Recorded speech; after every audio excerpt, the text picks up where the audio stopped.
Hi, you're listening to Stop Being Hateful, a Bravo and pop culture podcast, and I'm your host, Lori Fogg.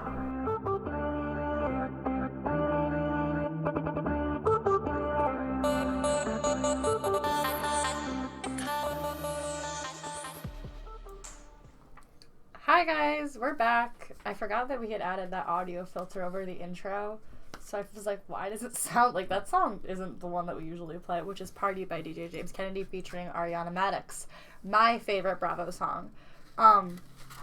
So I want to talk for a second. I posted this on our Instagram. You can feel free to follow us at Stop Being Hateful Pod. I want to talk about what makes a Bravo song.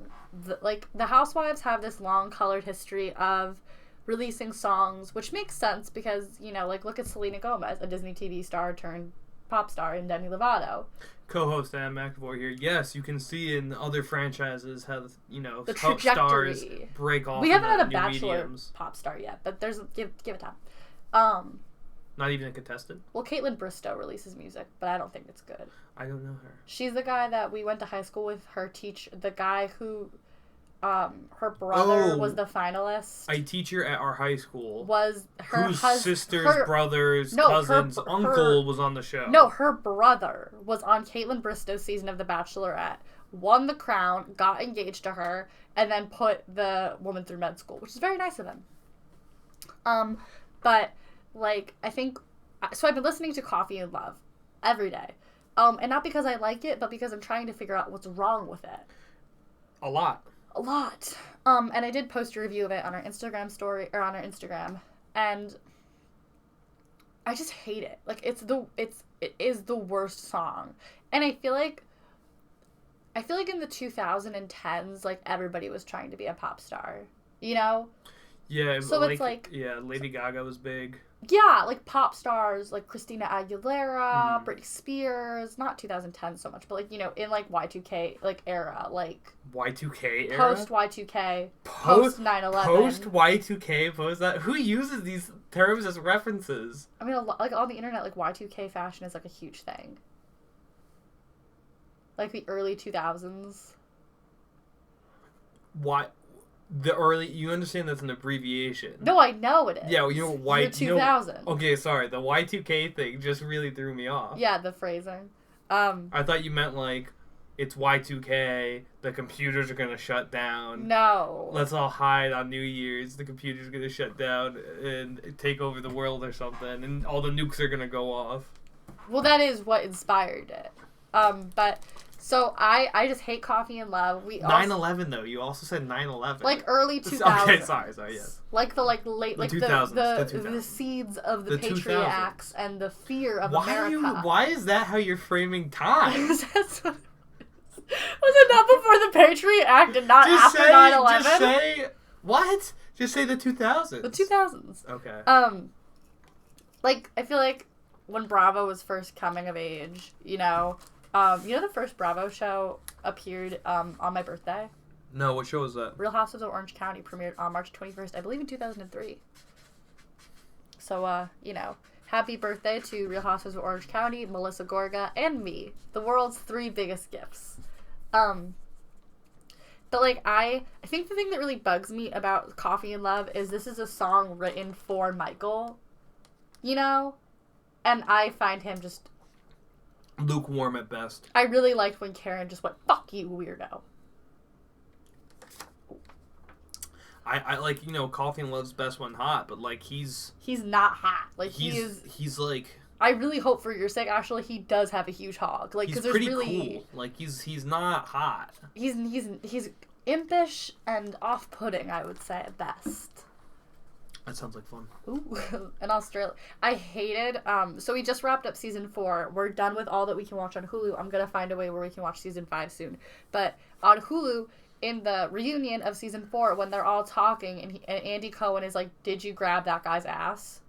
Did you do it?" Yeah. He's like, there's just such a culture difference here. It's shut up. Yeah. Simon Van Kempen is also from Australia, and while he is creepy, he does not grope people. You can't say, oh, Americans don't know how to have fun. They don't, the culture here is different. It's And Simon Van Kempen was creepier was way 10 earlier. times creepier Way way earlier. earlier, Like, so yeah. you can't even say that. Like, the precedent has already been set that Australians are a little off-putting to Americans. I don't know why. New Zealanders, I don't really have a strong opinion about. Yeah, they seem like neutral people. They seem pretty neutral. But, like, you cannot say, like, that doesn't make any sense. The precedent has already been set for Australians on the Bravo network. Like, I don't know. That whole thing really did put me off of him. I don't like him. I don't like the way he talks to Ashley. I don't know why she stayed with him, honestly, except for money. Yeah. And she says it. Well, no, I think it could be, like, her father stuff. Her dad issues. Like, the fact that Michael looks like her dad. Well, she said that during the therapist thing where it's like, he takes the role of my father. Like, I'm not. Like, I'm aware of that. Yeah. It's like, which is kind of, like, it's really weird. You know, it's kind of one of those things where it's like, well, if you know you have a problem, why are you doing it? Why do you feed into it? It's like, well, if you know... Why would you marry a man that looks like your father if you know you issues with your father? And you even admit, like, he's taking the role of a father, like, you know. So, and you're gonna fuck him? Like, you're gonna have sex with a man that reminds you of your dad? Like, that's... Sorry. I'm sorry, we're getting too hot in the pod.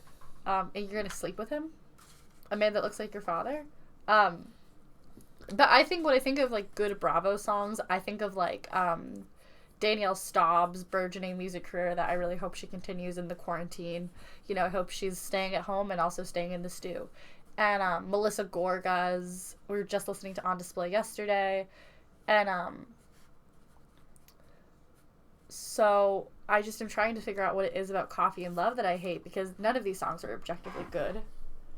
Not even the Countess Luann's. She transcends. She's really, I mean, I love Viva La Diva. Like, don't. I love that song. Yeah, exactly. I know you do.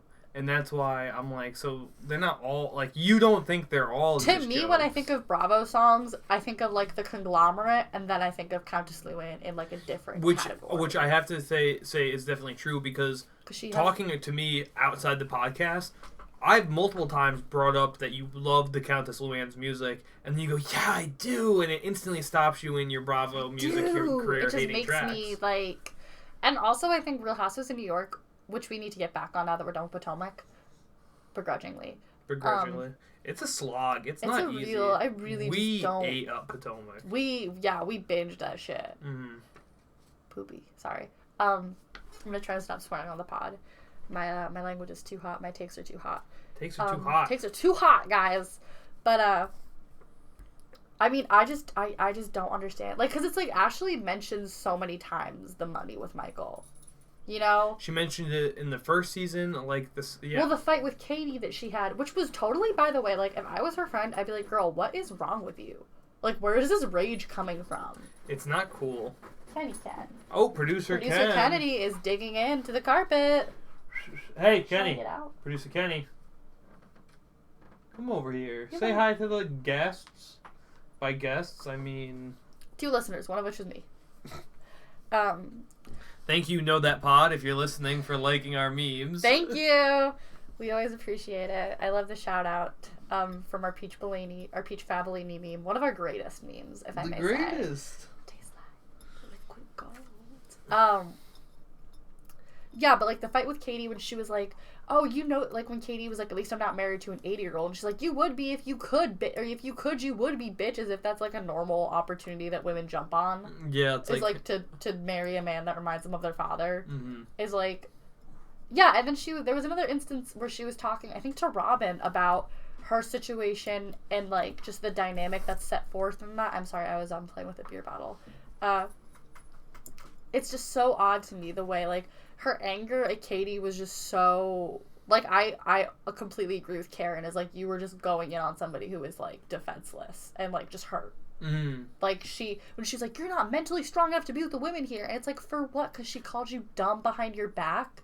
Like, yeah, it's not that big of a deal. Yeah, I mean, you know, because you are dumb. She definitely went way hard. Like she went over the top. Yeah, and Katie's just, like, sitting there, like, comatose, like... She, like, broke the Geneva Convention. She's got that fucking dry-ass wig on. Like, you just, like, why? Why would you do that to that woman? She's obviously going through it. Speaking of wigs, when Ashley gave her mom her, like, dusty wig... Oh my God, and they, like, showed that in, like, the the The reunion. It awful was wig so in her funny. confessional. Oh my Just god. unforgivably bad. She looks like... Which is funny because, like, I know they made fun of her for her hair in the first season, but it's like she, compared to all the other women wearing wigs, she's got the best hair. She has the best hair naturally. Yeah. She's got beautiful hair. Speaking of wigs, we started watching The Great. Wig. Yeah, we did. We started watching The Great. We're taking a break from Bravo right now. I love Elle Fanning. Who's that? Catherine the Great. Ooh. I love her. I find her... I saw a movie called The Neon Demon with her in it, where she plays a supermodel. And she's very good in it, and I think she is the more talented Fanning sister, and if I were Dakota, I would be plotting to kill her in her sleep. And that's tea. Because the only Dakota Fanning movie I can remember is Charlotte's Web. Interesting. The real one. The live action. Not the cartoon one. Not the that, good like, one. Everybody watches. Yeah, I got that movie for Easter once, and I really did not like it. The cartoon? The live action one that I'm talking about. It was terrible. I put the cartoon one on immediately. The cartoon one's amazing. I think I watched that so much as a kid that my parents were like, we cannot have this on anymore. It's a smorgasbord. I loved that scene. Of course you love you love a smorgasbord. I love That's a buffet. why. I honestly can't wait till the quarantine is over and we can go back to the Chinese buffet. We've never been. I mean, I've been mentally. I've Lori imagined us mentally there. lives at the Chinese buffet. Mentally. She's checked out. She's at the Chinese buffet. I'm at the China Chalet. R.I.P. What was that one that used to be right down the street from you? On Broad. On by Dame Street. You know what I'm talking about? La Dame. La Dame Street. Yeah, I think I got closed for a health code violation. Well, then a new place opened right up, and like a different Chinese food, or a different family bought it, or a different owner. The one that's on X Street by your house, across the street from the gas station.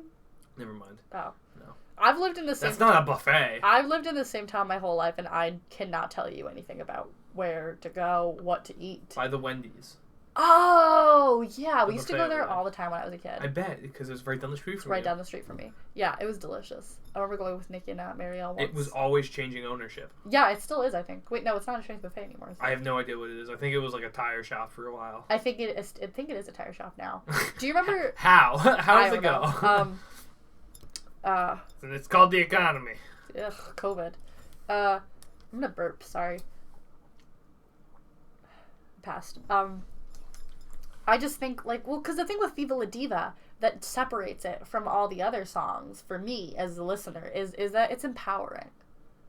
Viva La Diva. Viva La Diva. It's got, a good... And she goes, I'm talking to you! And I look in the mirror and I point at me. You do that. I do that. you do. Everything she's saying is true. I listen to it every day, and I go, well, shut up! You deserve a piece of the pie. A penthouse view of the sky. Stop! We're gonna get demonetized. Never give up and never We're gonna get... never. Oh my goodness, it's too spot on. It's so empowering. It's I think it passes the Bechdel test. I'm not sure. I don't really know if that applies to songs. But if it does, I mean, no, she mentions a man. I think she does talk about a girl. I think it's supposed to be that the two women never don't mention talk. a man. Yeah, two women talking don't mention a man. Yeah. And it has to have two women to have a conversation. Two women in the same room. Can you imagine? Has to have two women. Has to have a woman. Two women has to have a conversation, and the conversation can't be about a man. And that's how a movie passes the Bechdel test. Alison Bechdel's a genius. I mean, it's pretty funny. It's yeah. Yeah, I'm pretty sure she realize literally how to know. Did she write that in an essay? I'm pretty sure she. I think she said it in a TED talk. I don't know. Interesting. Can you say the name of the book that she read or she wrote? The comics that she wrote, Let me look them up. Dykes to Watch Out For. Can you say that? That's that's the name. I can't. You can. That's the name. I guess. Those are the names of the books. Dykes to Watch Out For. They're Jeez. great. They're really smart. I mean, reading them, you're like, oh yeah, I can see why she won that scholarship thing. She's got a musical, I think, named after her or something. I don't know. Fun Home, I know, is about her, I think. I don't know. We're getting really into the waters. We're getting really obscure. Yeah, into things that, I think I know, but, I'm sure if we ever got a listener, I would find out that I don't know. Yeah, I just hate Michael Darby. Who doesn't? Almost to the point where it plagues me. So we still need to find season 5 of Potomac, and we need to continue our Roni journey. Rocky Roni journey. Wait, Salt Lake City. Oh yeah, we need to continue watch Salt Lake City. We need to That's continue what I'm saying. it. Just like Potomac season 5, we need to find the rest of Salt Lake City. I mean, we just have to really work at finding somebody who is capable. We have to work it. Yeah. Work it. Work it. If you could, where would you have on the next Housewives? Where? Like, geographically? Yeah, like, it'd be the Housewives of what? I feel like... You know, immediately what came to mind, can I tell you? Yeah. Tucson, Arizona. Tucson, Arizona. That's not bad. There's a sports team there. Or Scottsdale. I just want to watch, like... Because the thing that I like about Potomac that I feel like we don't get in a few other franchises... I mean, maybe you get in Roni... is, like, the Gilded Era way that they look at things almost, where they're like, well, you're from sports money and I'm from tech money and you're from this money and I'm from that. It's like, It doesn't matter. Like, you all have money. Yeah. Like, more than most people do. Yeah. Roni, I feel like, is like a time capsule almost, because they're talking about the recession that was like 20 years ago. And they keep talking about it. Well, it's, you know, they're trying to survive in the recession. And it's like, you can obviously tell sometimes that it does not affect them at all. I think if anything, some of them are making more money. I think Real Housewives of Portland would be fun. Ooh, maybe. Yeah. Bold of you two. So maybe do like Evergreen. Married. Sorry, like a little Evergreen, which is in, you know, Washington. Real Housewives of Seattle. Or something like that, yeah. Nah, I don't know. I feel like... I don't know, do you feel like... Is the world ready for a polygamous housewife? I mean, that was my serious answer. A polyamorous housewife? If they're going to be, they're going to be on Salt Lake. Yeah, definitely. The joke answer, and the obvious one, is Real Housewives of the Sinaloa Cartel and do it in Mexico. I mean, I think it has to be in America. Why? Because then it's like, doesn't have to go through a different distributor or whatever. Why would it? Because like you can't watch the Real Housewives of England on TV in America. They don't play it. Do they have it? Yeah. Do you think what? Real Housewives of Cheshire, Real Housewives of, I think... Of Cheshire? Stop, don't make fun of the way I say it. Cheshire. And my mom hates that. I did not know there was a different one. So yeah. Bravo Real there... Housewives of Johannesburg in South Africa. They don't play... Wait. But is it Bravo UK? I think it's like their sister network. See, but that's different. I'm saying on the Bravo network. I'm not saying Bravo Mexico. I mean, I guess you're right. That we could just do... Yeah. Yeah. Babe, there's a reason why... It's not called Bravo USA. It's Bravo. But I mean, I don't really know that much about it's called... TV. To, like, figure out, like... So why are you shooting down my idea? I'm not. I'm just saying, wouldn't it be a difficult thing to bring to the U.S.? Why would it be difficult to bring to the U.S.? I mean, I guess... Couldn't they just send it over the airwaves? They could literally just film it and then have it be shown on Bravo. I don't know why I'm bucking you so hard about this. Like, Below Deck Med is filmed in the Mediterranean Ocean and they still watch that. In America, like, I don't know why. Like, I know. Geographically, the airwaves won't allow you to go across. Can they send that to us? I think the wall is going to prevent that. It's called the internet, Lori. The internet? That's a joke. I don't support that. The wall. LOL. It's just funny to me. But yeah, I mean, if I could pick a place to live where I would be a housewife, I think I'd probably pick like New York City. That's not what I said. Well, I'm asking my own question. Okay. It's my podcast. You're posing your own question. Yeah, I'm pondering. I'm like, what's that? What are they talking about in the Great not Valaton? What's it? Voltaire. I always get them mixed up. They're not the same person. I'm aware of that. But they've talked about like 6 philosophers already. I'm like, ooh, what a flex, a woman who knows how to read. How cool. It's a good show so far. It's fun because the show says outright it's kind of true. They're playing a lot with like the whole show is kind of playing with like the timepiece. Yeah. And like in that vein, they do things like, you know, who knows if they had like a bear in the court. If he really punched her in the gut. Like, we don't know. If he shot the one-legged man in his one good leg. Like, these all might be real stories, but, like, the way they happen in the show and, like, for the show, it's definitely all played out. Yeah. Really. Yeah, and I really like that about it. I don't like drama or I love history pieces. I really like them when they're done well. The only problem is not a lot of them are done well. Mm-hmm. And, I like how this is, like absurd. Yeah. You know, and I feel like that's kind of like what life... And I like how it's like the juxtaposition of like the woman who is like... She's a serf now, but she was royal, and then the emperor made her family servants to like mess with them. I like that. Yeah. Like the foil, I guess you'd say. Mm-hmm. I don't know. But where would you be if you could be a housewife? What city would you want to live in? What? Why? If I was gonna be a house or a house husband, I don't know. New Jersey. Oh yeah, the best food, obviously. Yeah, what are you doing? I mean, thinking, like, where would I want to go? Utah. I was thinking about how Joe Giudice, excuse me, chipped his tooth today at work. Yeah, that's scary. I couldn't stop thinking about like being a child, like watching your dad chip a tooth because he's like drunk. His teeth are all purple. Hope he's having fun in Italy. He's got a girlfriend. He pulls some real hotties.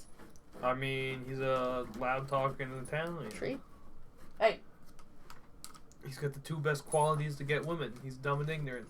Or loud and ignorant. Just like Boston Rob says. We also watched The Departed, speaking of Boston. We did watch The Departed. Kennedy. That is carpet. That's not the soundboard. It's not dirt. You're supposed to be working the soundboard. Yeah, make sure the levels are okay. Get back to your post. Send some emails or something. Oh, she's so cute. We're gonna have to demote her. I think honestly we need to demote her to intern. Intern? I mean, she does no work. Go get us some coffee. Aw. Ugh. Ew, she licked my sock. Foot liquor. Foot liquor. So we watched The Departed and... The Departed. I mean, it was fun. It's a fun movie. Laura's never seen it. The Departed. It's one of those things where it's like, it's not Scorsese's best movie, but it's a fun movie. That's directed well. Oh, I mean, nice. Well, it's just like, the Goodfellas and Casino, I feel like, are better movies. I love Goodfellas, like, unironically. Yeah, well, I love Casino. Karen. That's Goodfellas. Karen, why would you do that? That was all the money we had, Karen. She's like, I didn't know what else to do. What would you do that really? No, but I love casinos because of the... Casino. Maybe Real Housewives of Las Vegas. That's a thing. Maybe that could be. My eyes just lit up. No, that's it. That's not bad. No, but when Robert De Niro's, so let's say you buy him 10 suits. This jerk off doesn't know a good suit, even if it looked him in the face. So let's say he even could call a guy to get in the whole suit bit. Speed tailoring. I like the implication that like there is a speed tailor. Well, I mean, De Niro's got one, obviously. I loved when he was on TV. I thought that was so funny. Oh, he had his own show. Yeah, they're like, oh, we're not going to give you this license because you're a criminal, but you can be on television. Well, that's not how that worked. I know it's not, but I like the ethos. Speaking of ethos, do you think, what do you think about, I've been thinking about this a lot, actually, like, in terms of, like, how I would come at it if this was my friend, or I don't really like to think of these women as friends, I like to think of them as cast members. Mm-hmm. Where Ashley went Robin has never, I really don't feel like she's done stuff with Giselle, but, like, I feel like everybody wants to make it out that, like, oh, Giselle is, like, this malicious, like, messy person, and I genuinely just think she thinks she's the funniest person alive. I agree. It's kind of like a Margaret Joseph thing, except she's less funny. She's more messy and not as funny. Yeah, in Margaret Joseph, yeah, I would say messy. That's a good word. She's just messy. But that's the word of Potomac, so I don't want to use it. She just does stuff, and you're just like, why would you do this if not to be messy? Marge is just, like, cutting and, like, she's got a good comeback. Yeah. She's friends with Joan Rivers. But... producer Kennedy's at the soundboard. But I feel like with Robin, like, who's never really done anything that malicious or that unforgivable, I feel like with Ashley and her situation, I would become such a hard, like, person with her, because you're gonna sit there and say, like, oh, I'm in a situation that's not conducive to my happiness, I'm this, I'm that, like, all these things. Mm-hmm. And your husband is, like, the creepiest mother I've ever met. And he has all these allegations, and, like, she still doesn't really say anything to her. Yeah, no, it'd be hard to be, like, Ashley's friend when she is kind of, like, so blatantly rude and disrespectful to other people's relationships. And it's like, why do you give a shit? Like, what do you... It's like a pot calling the kettle black situation. Yeah, I don't really... I just wanted to commend her for being a true queen, friend of the pod, Robin Dixon. I can't. If somebody went in on me in my relationship, and then I found out that they also had dirt... that to me is, like, 10 times worse, is, like, you know, I mean, I guess you could say Robin and Juan did go to court to get divorced, but that was the only time. Yeah, and that's not, like, But the thing about Robin, and the thing about being shady to Robin, is she really talks about everything. Like, she's transparent. Yeah, she doesn't hide anything. She's not afraid to talk about anything. It's like the one thing that she said on the show that people didn't know about was about her business partner, how he like killed himself. Which is tragic. And that's because like no one, like people know that she like lost her money. Yeah. But no one like went to ask her like, hey, how'd you lose this money? Because they're just behind her back gossiping. Where in her head, she's like, I don't even care that I lost my money. I just lost my best friend, and I can't even figure out why he wasn't acting like my friend. Yeah. It's just that to me is just like, that's so sad. I feel like, yeah, it's so, and like when you watch her like cry about it, I bet Ashley really did feel like shit. I hope she did. Yeah. I just cannot stand her. And I want to tell you about Real Housewives of Potomac season 5. I do know that there is a bird in it. Whose bird is it? Monique's. It's a parrot. No, I don't know if it's a parrot. It's gray. It's like a big gray bird. I don't know what it's called, but it wreaks a lot of havoc, and I'm really excited to see it. I don't really know why she got a parrot. Yeah, that's weird. Parrots are weird pets to have. Oh god, they're so scary. Why would you want one of that? I just had a full body shiver.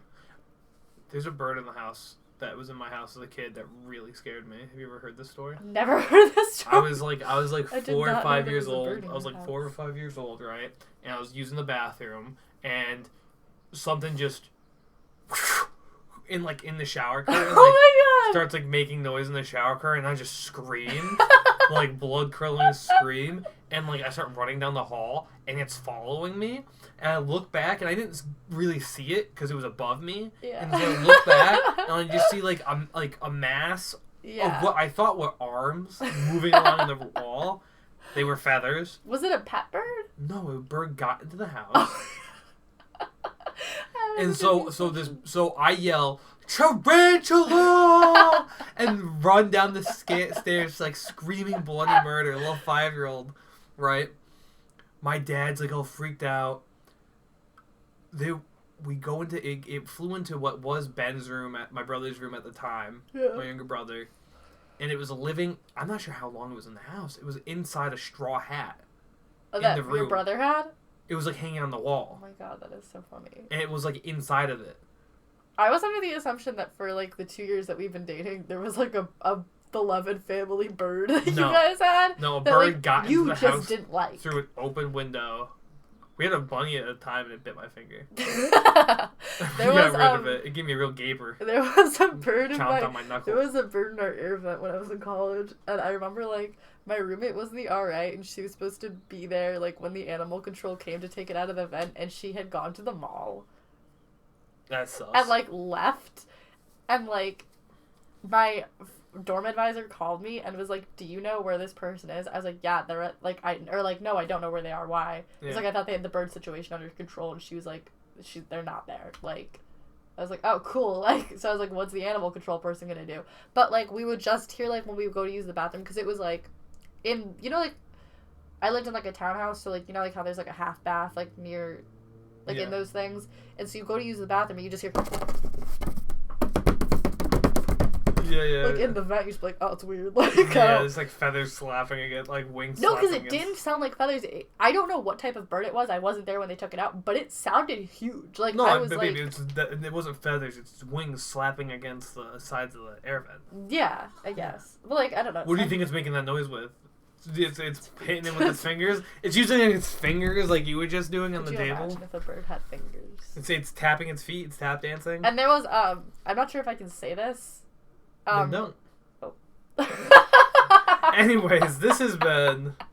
This has been Stop Being Hateful. I really hope you guys enjoyed this episode. We just wanted to, keep you cozy during these long winter months, and it is so cold out. It is so cold. I almost walked to Total Wine today to get some wine, but then I was like, no.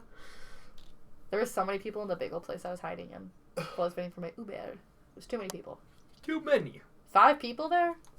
Anyways, this has been Stop Being Hateful. Thanks for listening. Play us out.